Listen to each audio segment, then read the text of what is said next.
ನೀವಿಬ್ರು ತುಂಬಾ ಪ್ರೀತಿಸಿ ಮದುವೆ ಆಗಿದ್ದೀರಾ. ಈ ಪ್ರೀತಿ ಮುಂದೆ ಕೂಡ ಹಾಗೆ ಇರುತ್ತೆ ಅಂತ ಅನ್ಕೊಂಡಿದ್ದೀನಿ. ಆದ್ರೆ ಒಂದು ಮಾತು ನೆನ್ಪಿಟ್ಕೊಳ್ಳಿ, ನೀವು ಮದುವೆಗಿಂತ ಮುಂಚೆ ಹೇಗಿದ್ರಿ ಅನ್ನೋದು ಮುಖ್ಯ ಆಗೋದಿಲ್ಲ. ಇನ್ನು ಮುಂದೆ ನೀವು ಹೇಗಿರ್ತೀರಾ ಅನ್ನೋದು ಮುಖ್ಯ ಆಗುತ್ತೆ. ಯಾರು ನಿಮ್ ಕಡೆ ಬೆರಳು ತೋರಿಸ್ಕೊಡುದು ಹಾಗೆ ಬದುಕಿ ಬಾಳ್ರಪ್ಪ. ಚೆನ್ನಾಗಿರಿ.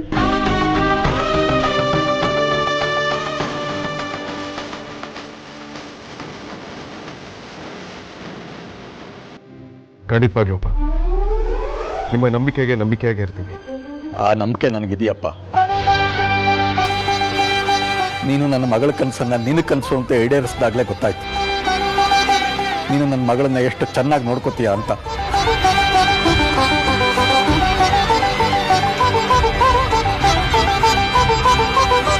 ಆದ್ರೆ ಇವಳು ನಾನು ಇಷ್ಟು ವರ್ಷ ಸಾಕ್ದವಳು ಕಣಪ್ಪ. ಚೆನ್ನಾಗಿ ನೋಡ್ಕೊ ಅಂತ ಹೇಳಲೇಬೇಕಾಗತ್ತೆ. ಹೇಳ್ಬಾರ್ದು ಅಂತ ಅನ್ಕೊಂಡ್ರು ಬಾಯಿಗೆ ಬಂದು.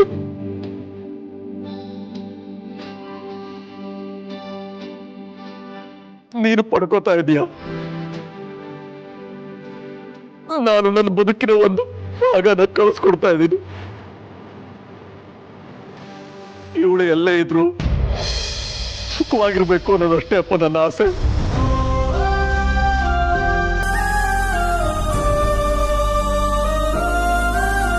ಅಪ್ಪ, ಇನ್ ಮುಂದೆ ಅಮೂಲ್ಯ ಬಗ್ಗೆ ನೀವು ತಲೆ ಕೆಡಿಸ್ಕೊಳ್ಬೇಡಿ. ಅಮೂಲ್ಯ ಇನ್ ಮುಂದೆ ನಮ್ಮ ಜವಾಬ್ದಾರಿ. ಅವಳ ನಿಮ್ಮ ಮನೇಲಿ ಹೇಗೆ ನೋಡ್ಕೊಳ್ತಿದ್ರು ಅಥವಾ ಅದಕ್ಕಿಂತ ಚೆನ್ನಾಗಿ ನಾನು ನೋಡ್ಕೋತೀನಿ.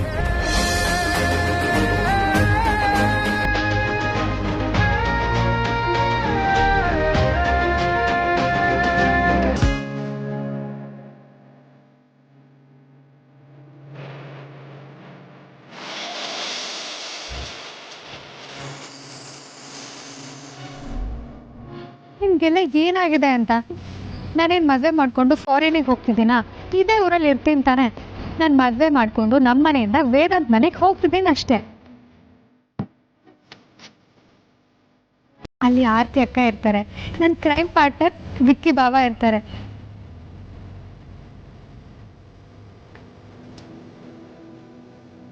ಎಲ್ಲದಕ್ಕಿಂತ ಹೆಚ್ಚಾಗಿ ನನ್ನ ಕಟ್ಕೊಂಡಿರೋ ವೇದಾಂತ್ ಇದ್ದಾನೆ.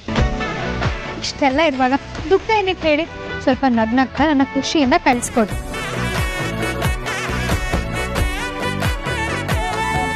ಅಕ್ಕ, ಮನ್ಸಲ್ಲಿ ಅಷ್ಟೊಂದು ನೋವು ಇಟ್ಕೊಂಡು ಹೇಗೆ ಸುಮ್ಮನಿದೆಯಾ?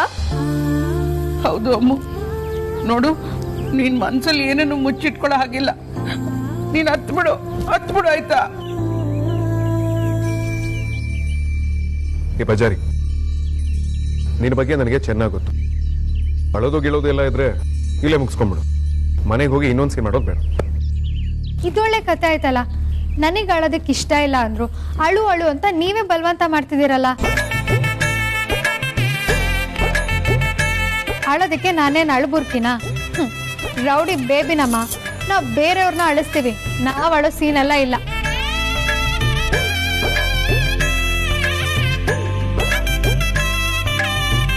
ಕತ್ತಲ್ಲಿ ತಾಳಿ, ಕಾಲಲ್ಲಿ ಕಾಲು ಉಂಗ್ರ ಬಂದ ತಕ್ಷಣ ಎಲ್ಲ ಬದಲಾಗಿ ಹೋಗ್ಬಿಡುತ್ತಾ? ಏನೂ ಬದಲಾಗೋಗಲ್ಲ, ಎಲ್ಲ ಇದ್ದಂಗೆ ಇರುತ್ತೆ. ನಾವು ಯಾವಾಗ ಬೇಕಿದ್ರು ತವ್ರ ಮನೆಗೆ ಹೋಗ್ಬೋದು, ಬರ್ಬೋದು. ನೀನೇ ತಾನೆ ತವ್ರ ಮನೆಗೆ ಕರ್ಕೊಂಡು ಹೋಗ್ತೀನಿ, ನನ್ನ ಜೊತೆ ಬರ್ತೀನಿ ಅಂತ ಆಶ್ವಾಸನೆ ಕೊಟ್ಟಿರೋದು. ಇಷ್ಟೆಲ್ಲ ಇರುವಾಗ ನಾನು ಯಾಕೆ ಕಳ್ಬೇಕು ಅಂತೀನಿ? ನೀನೇ ಇಷ್ಟೊಂದು ಧೈರ್ಯ ಹೇಳ್ತಾ ಇದೀಯ ಅಂದಮೇಲೆ ನಮಗೇನು ಯಾವ ಚಿಂತೆನೂ ಇಲ್ಲ ಕಣಮ್ಮ. ನಿನ್ ಖುಷಿನೇ ನಮ್ಮ ಖುಷಿ, ನಿನ್ ಧೈರ್ಯನೇ ನಮ್ಮ ಧೈರ್ಯ. ಈಗ ನನ್ಗೆ ಯಾವ ಭಯನೂ ಇಲ್ಲ, ಮನಸ್ಸಿಗೆ ಸ್ವಲ್ಪ ನಿರಾಳ ಆಯ್ತು. ಬರೀ ಹಾಗಿದ್ರೆ ನಾವು ಹೊರಡೋಣವಾ? ಅಪ್ಪ, ಮದ್ವೆ ಆಯ್ತಲ್ಲ, ಎಲ್ರು ಇಲ್ಲಿಂದ ಹೊರಡೋದೆ. ನಾನು ಇಲ್ಲಿಂದ ಹೊರಡ್ತೀನಿ. ಎಲ್ಲಿಗಮ್ಮ? ಗಂಡನ ಮನೆಗಪ್ಪ.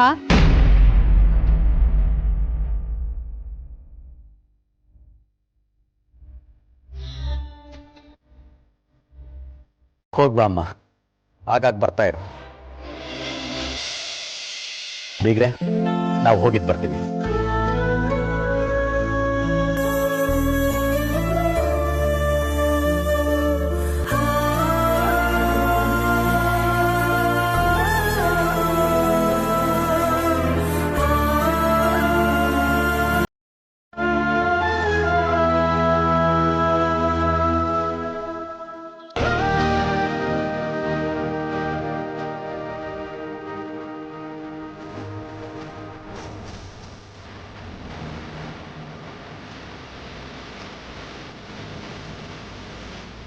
ಅಬ್ಬಾ ನಮ್ಮ ರೌಡಿ ಮೇಡಮು ಇಷ್ಟೊಂದು ಗಟ್ಟಿನ ಹೆಣ್ಣು ಮಕ್ಳು ಅಂದ್ರೆ ಹಿಂಗಿರ್ಬೇಕು ಗುರು.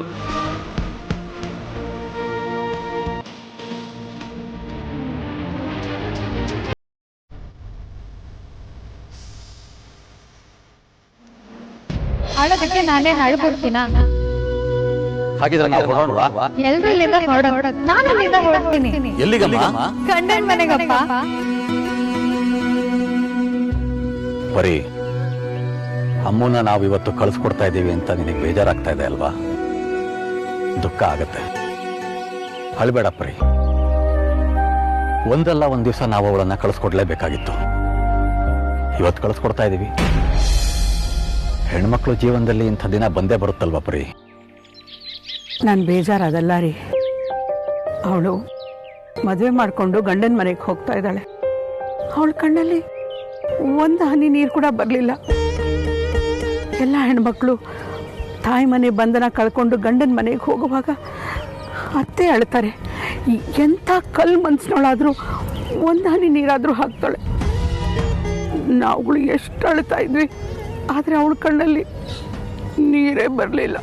ಅದು ಚಿಂತೆ ಮಾಡೋ ವಿಷಯನ ಪರಿ. ಅಯ್ಯೋ, ನನ್ನ ಸಂಕಟ ನಿಮ್ಗೆ ಅರ್ಥ ಆಗ್ತಾ ಇಲ್ಲ ರೀ. ನಮ್ಮಮ್ಮನ ನಾವು ಎಷ್ಟು ಪ್ರೀತಿಯಿಂದ ಬೆಳೆಸಿದ್ದೀವಿ ತಾನೆ. ಅವಳು ಕೇಳಿದ್ದನ್ನೆಲ್ಲ ಕೊಟ್ಟಿದ್ದೀವಿ. ಅವಳು ಹೋಗುವಾಗ ಓಡ್ ಬಂದು ನನ್ನನ್ನು ಅಪ್ಕೊಂಡು ಅಳ್ತಾಳೆ ಅನ್ಕೊಂಡಿದ್ದೆ. ಅವಳು ಹಾಗೆ ಮಾಡಲೇ ಇಲ್ಲ.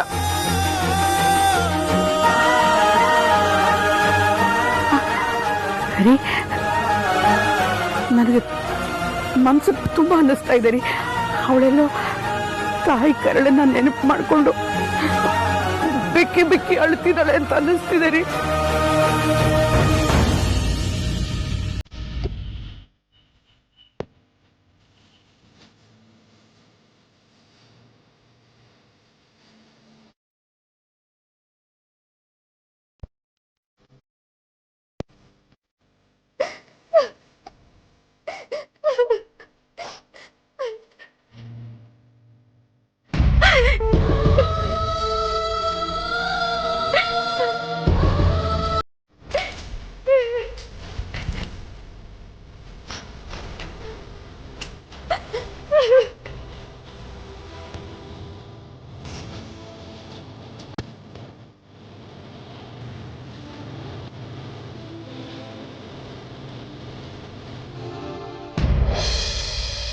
ಅಬ್ಬಾ ದೇವ್ರೆ, ಅದನ್ನ ಮಾಡಕ್ಕೆ ಬರೀಯಂತೆ ಬಂದ್ರಲ್ಲ.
ಅಮ್ಮು, ಮನಸ್ಸಿನಲ್ಲಿ ಇಷ್ಟೊಂದು ದುಃಖ ಇಟ್ಕೊಂಡು ಅಪ್ಪ ಅಮ್ಮನ ಮುಂದೆ ಯಾಕೆ ಮುಚ್ಚಿಟ್ಕೊಂಡೆ?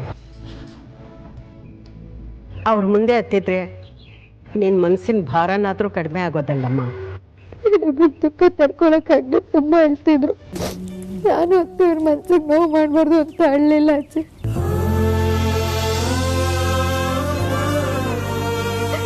ಅಪ್ಪ ಅಮ್ಮ ಇಬ್ರು ಮನೆಗೆ ಹೋಗ್ತಾರೆ, ತಂಗಿರೆಲ್ಲರೂ ಮನೇಲಿ ಇರ್ತಾರೆ, ನಾನು ಮಾತ್ರ ಇರಲ್ಲ. ಸಮಾಧಾನ ಮಾಡ್ಕೊಮ್ಮ. ಹೇಗೆ ಸಮಾಧಾನ ಮಾಡ್ಕೊಳ್ಳಿ ಅಜ್ಜಿ? ಮನೆ ನೆನಪು ನನ್ನ ಕಣ್ಮುಂದೆ ಸಾಲಾಗಿ ಬರ್ತಿದೆ. ಎಲ್ರು ಬೆಳಗ್ಗೆ ಎದ್ದ ತಕ್ಷಣ ದೇವ್ರ ಮುಖ ನೋಡಿದ್ರೆ ನಾವ್ ಅಕ್ಕ ತಂಗಿರು ನಮ್ಮ ಮುಖನ ನಾವ್ ದಿನ ನೋಡ್ಕೋತಾ ಇದ್ವಿ. ಆದ್ರೆ ಈಗ ಹೋಗೋ ಮನೇಲಿ ನನ್ನ ತಂಗಿ ನನ್ನ ಜೊತೆಗಿರಲ್ಲ, ಅವ್ರ ಜೊತೆ ನಾನಿರಲ್ಲ.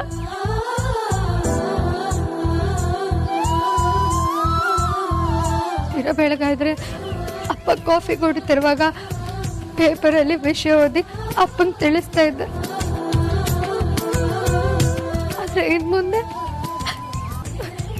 ಅಪ್ಪ ಇರ್ತಾರೆ, ಪೇಪರ್ ಕೂಡ ಇರುತ್ತೆ, ಆದ್ರೆ ನಾನೇ ಇರಲ್ಲ.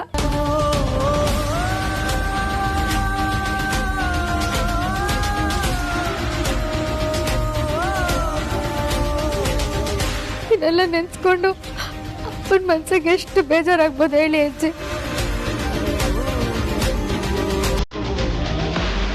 ನೀನ್ ರೌಡಿ ಬೇಬಿನೇ ಆಗಿರ್ಬೋದು, ಆದ್ರೆ ನೀನ್ ಪರಿ ಮಗಳು ಗೊತ್ತಾ?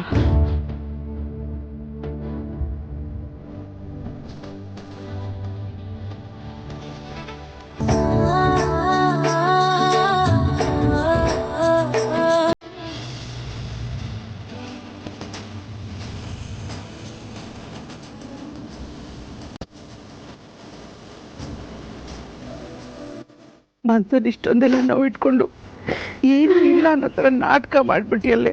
ನೀನು ಹೇಗೆ ಮನ್ಸು ಬಂತು ಹೇಳು. ಅಮ್ಮ, ಅಪ್ಪ, ಅಂಜು, ಅಮೂಲ್ಯ ಕಣ್ಣಲ್ಲಿ ಇವತ್ತು ನೀರಿರ್ಬೋದು, ಆದ್ರೆ ಇನ್ನು ಮುಂದೆ ಯಾವತ್ತೂ ಕಣ್ಣಲ್ಲಿ ನೀರು ತುಂಬದೇ ಇರೋ ಹಾಗೆ ನಾವು ನೋಡ್ಕೋತೀವಿ.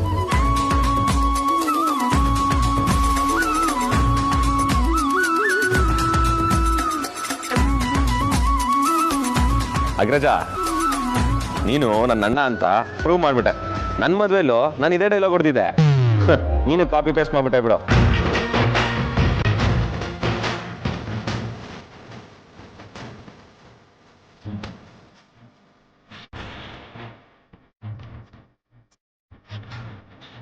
ಅಮೂಲ್ಯ, ಹೊರಡ.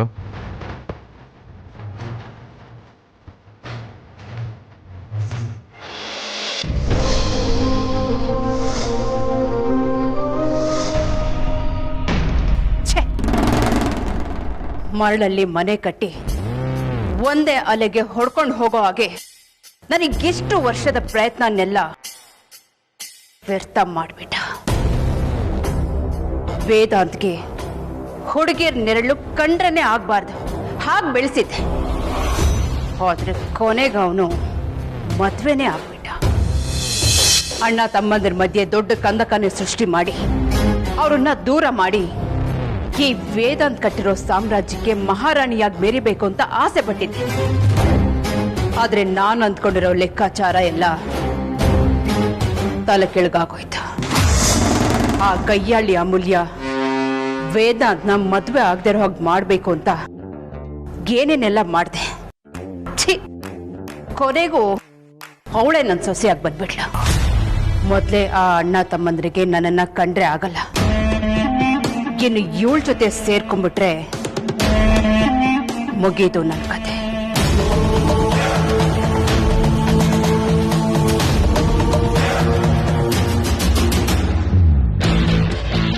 ಈ 3 ಜನ ಮೊದಲೇ ಡೇಂಜರ್.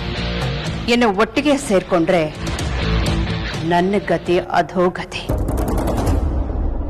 ಅದಕ್ಕೂ ಮೊದಲು ನಾನೇ ಏನಾದರೂ ಪ್ಲಾನ್ ಮಾಡಬೇಕು.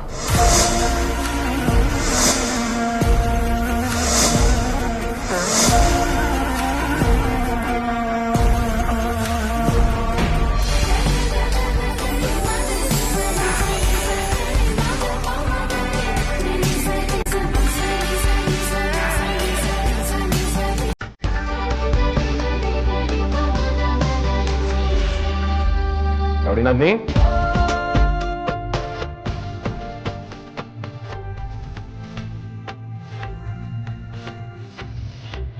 ಧ್ರುವ, ನಾನು ಮೊದಲನೇ ಸಲ ಅಮೂಲ್ಯ ನೋಡಿದಾಗ ಈ ಬಜಾರಿ ಬಾಯ್ ಬಡಕಿ ಈ ರೌಡಿನ ಅದ್ಯಾವ ಪುಣ್ಯಾತ್ಮ ಮದುವೆ ಆಗ್ತಾನೋ ಅಂತ ಅನ್ಕೊಂಡಿದ್ದೆ.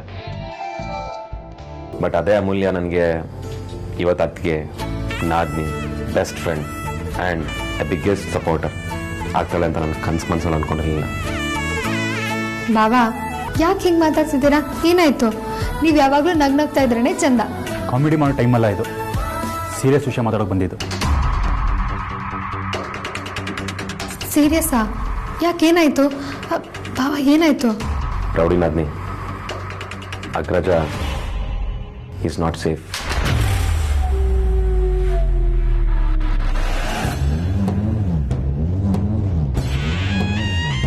ಅಮೂಲ್ಯ ರೆಡಿನಾ?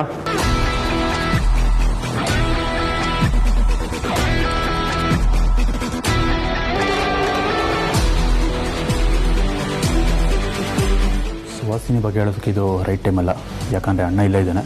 ರಿಸೆಪ್ಷನ್ ಆಗೋಲ್ಲಿ, ಆಮೇಲೆ ಮಾತಾಡೋಣ. ಸರಿ, ನೀನು ರೆಡಿ ಆಗ. ಲುಕಿಂಗ್ ಗುಡ್ ಬಡಿ.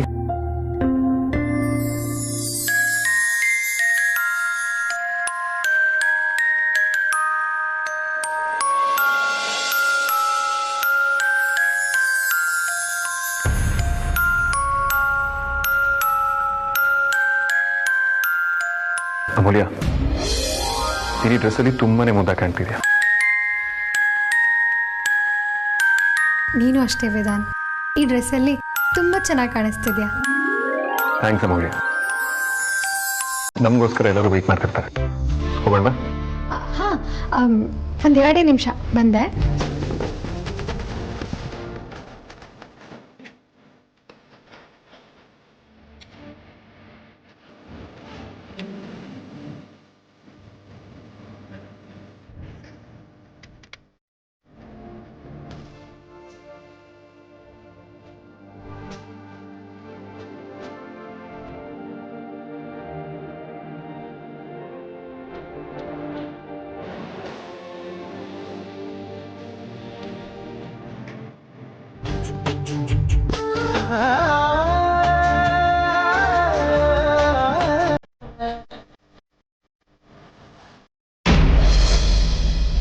ಎಲ್ಲ ಹಾಳಾಗೋಗುತ್ತೆ, ದೊಡ್ಡ ಅನ್ಯಾಯ ಆಗುತ್ತೆ ಅಂತ ಗುರುಗಳು ಬಂದಾಗ್ಲೂ ನಾನು ಏನೂ ಮಾತಾಡಲಿಲ್ಲ. ಅದೇ ಥರ ಗುರುಗಳು ಕೂಡ ನಮ್ಗೆಲ್ಲರಿಗೂ ಧೈರ್ಯ ಹೇಳಿದ್ರು. ಆ ಕ್ಷಣದಿಂದ ನಾನು ಸ್ವಲ್ಪ ನಿರಾಳ ಆದೆ. ನೀವೇನು ಟೆನ್ಷನ್ ಮಾಡ್ಕೊಂಬೇಡಿ ಅತ್ತೆ, ಯಾವ ತೊಂದರೆನೂ ಆಗಲ್ಲ.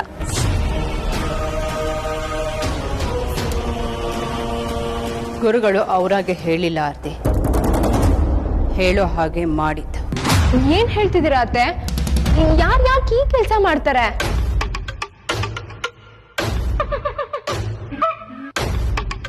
ಇನ್ಯಾರು ಮಾಡ್ತಾರ ಆರ್ತಿ? ನೀನ್ ತವ್ರ ಮನೆಯವರು.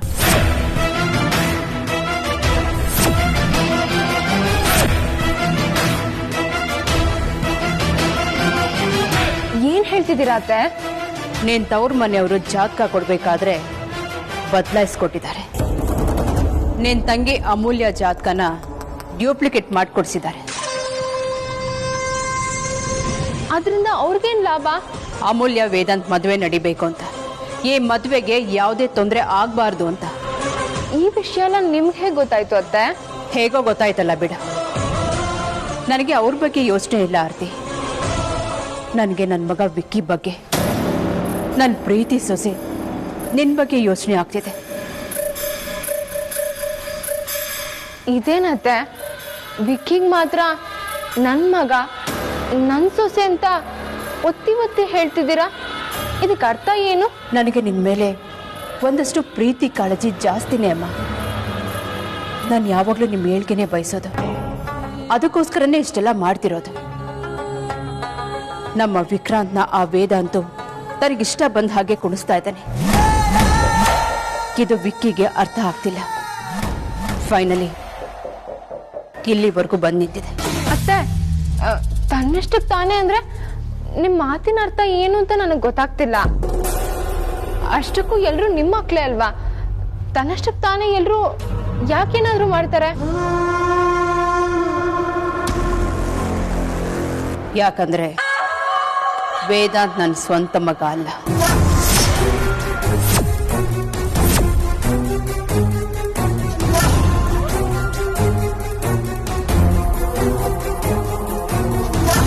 ನಾನು ಅವನ ಸಾಕು ತಾಯಿ ಯಶೋದೆ, ಅವನ ಸ್ವಂತ ತಾಯಿ ದೇವಕಿ ಬೇರೆನೇ ಇದ್ದಾಳೆ.